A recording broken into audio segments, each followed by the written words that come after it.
Long sound words. Long sound words. यहाँ मैंने ए यानी एन के साथ लेटर जोड़ी है सी। कौन सी लेटर? सी। फिर मैंने जोड़ के एक वर्ड बनाया CAME came. CAME DAME dame. DAME FAME fame. FAME FAME क्या हो गया? GAME game. GAME LAME lame. SAME same. क्या हो गया? NAME name. क्या हो गया?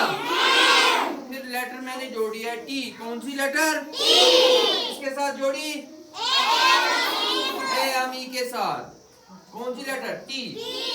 TAME NAME MAME मैम। मैम हो गई माँ। क्या हो गई? कैम आया। डैम। डैम मैंने बोला अभी क्या है?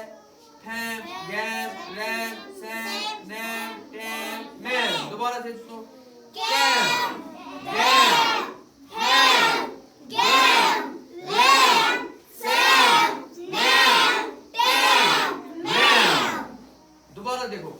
CAME DAME FAME GAME LAME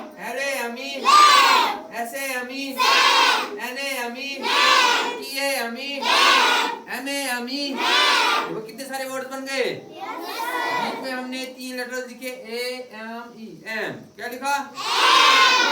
फिर मैंने ये बहुत सारे लेटर्स इसके साथ जोड़े और बन गए इतने सारे। आएगा अब आपको बनाना? ठीक है।